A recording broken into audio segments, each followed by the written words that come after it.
एक खूबसूरत औरत एक लड़के के घाव का इलाज करने के लिए घुटनों के बल बैठी। काम खत्म करने के बाद उसने धीरे से उस पर फूंका। इससे लड़का, जो 20 साल से अकेला था, बहुत घबरा गया। वह जाने ही वाला था, लेकिन पीछे मुड़कर उसे किस करने से खुद को रोक नहीं पाया। मुझे माफ करना, ये बहुत बुरा हुआ। चलो फिर से कोशिश करते हैं। दोनों ताश खेलने लगे। ज्याओ शुआई पार्ट टाइम काम करने वाली एक स्टूडेंट थी और ज्याओ मेई उनकी सुंदर पड़ोसी थी। फैक्ट्री से निकलने के बाद वे हमेशा चुपके से एक दूसरे के बारे में सोचते थे। ज्याओ शुआई ज्याओ मेई के पीछे पीछे कन्वीनियंस स्टोर में चली गई। ज्याओ मेई ने उसे पकड़ा और पिछले दरवाजे तक ले गई। मैं अब इंतजार नहीं कर सकती। क्या तुम पागल हो? वह सामने है। मैं दोनों ने तुरंत वहीं ताश खेलना शुरू कर दिया। तभी डोरबेल बजी। वे दोनों मेरी तरफ देखते हुए बिल्कुल नहीं सुन पाए। जब तक उनके पतियों की आवाज नहीं आई, वे इतनी डरी हुई थी कि हिलने की हिम्मत नहीं हुई। एक बोतल गिर गई थी। ज्याओ शुआई ने जल्दी से, उसका पैर फंस गया और उसका पति देखने नहीं आया। ज्याओ मेई जल्दी से अंदर गई, बाथरूम से बाहर आने का नाटक करते हुए, और अपने पति को खींच कर ले गई। ज्याओ शुआई ने बेपरवाही से डॉक पर चली गई। आज वह उन दोनों को लेक टूर पर ले जाने की जिम्मेदारी थी। औरत का पति सिगरेट पीना चाहता था, लेकिन गलती से गिर गई। जैसे ही वह नीचे झुकी, नाव के भूत ने हमला कर दिया। आदमी ने यह सोचकर झटका टाल दिया कि उसने रस्सी ठीक से नहीं बांधी है। आदमी ज्याओ शुआई से बात करने लगा, लेकिन ज्याओ मेई ने चुपके से ज्याओ शुआई के लिए अपना प्यार दिखाने के लिए कांच पर एक दिल बना दिया। ज्याओ मेई ने ज्याओ शुआई को फोन किया। उस शाम उसने कहा कि उसके पति ने उसे फिर से गाली देना शुरू कर दिया है और वह अब हॉस्पिटल के बाहर है। ज्याओ शुआई ने घायल ज्याओ मेई को दिलासा दिया। वह उससे निपटने के लिए पुलिस को फोन करना चाहती थी, लेकिन ज्याओ मेई ने उसे यह कहकर रोक दिया कि उसका पति उसे मारकर चला गया है। ज्याओ शुआई पहले से ही तलाक की तैयारी कर रहा था। वह ज्याओ मेई को घर ले गया।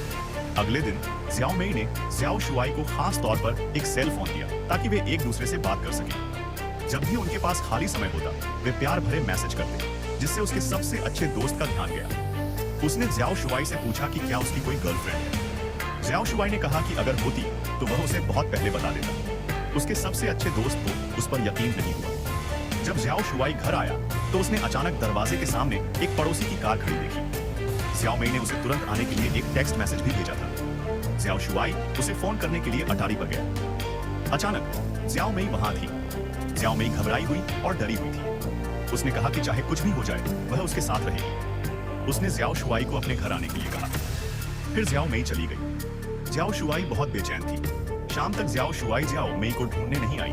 उसने उसे कसकर गले लगा लिया। ज्याओ मेई ने पूछा कि क्या उसके पति को पता चल गया है। ज्याओ मेई ने कुछ नहीं कहा। ज्याओ शुआई ने मुड़कर देखा तो वह आदमी खून से लथपथ पड़ा था। ज्याओ शुआई दौड़कर गई और देखा कि वह आदमी मर चुका था। ज्याओ मेई ने कहा कि वह आदमी उस पर झपटा था और उसने डर के मारे फायर एक्सटिंग्विशर उठाकर उसे गिरा दिया। ज्याओ शुआई, जो अभी भी थोड़ी समझदार थी, ने कहा, चलो जल्दी से पुलिस को बुलाते हैं, ये सेल्फ डिफेंस है। ज्याओ मेई ने कहा, नहीं, अगर उसके परिवार को पता चला तो वे हमें मार डालेंगे। ज्याओ मेई ने फिर ज्याओ शुआई से माफी मांगते हुए कहा, मुझे तुम्हें इसमें नहीं घसीटना चाहिए था, तुम अभी भी बच्ची हो। ज्याओ मेई का रिएक्शन देखकर ज्याओ शुआई को एक आइडिया आया। वे इसे एक एक्सीडेंट जैसा दिखा सकते हैं। उसने बॉडी को ट्रंक में रखा, सारा खून साफ किया और डॉक तक गाड़ी चलाई। ज्याओ शुआई ने फिर नाव को दूर ले जाकर मोड़ दिया।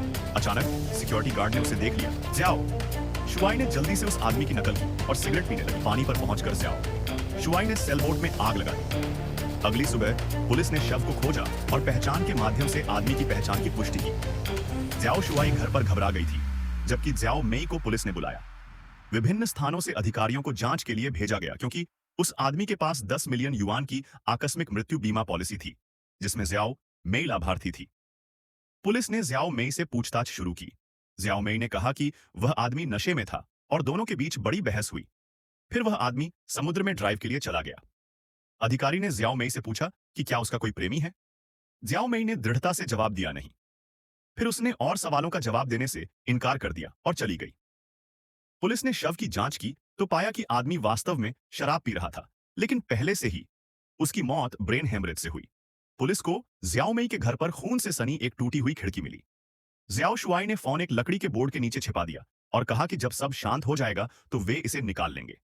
जब ज्याओ शुआई घर लौटी तो पुलिस पहले से ही वहां खून जमा कर रही थी, क्योंकि ज्याओ मेई ने अपनी कहानी बदल दी थी। उसने कहा कि कोई उसका पीछा कर रहा था और उस रात पीछा करने वाले ने खिड़की तोड़कर कुछ अंडरवियर चुरा लिए। पुलिस के जाने के बाद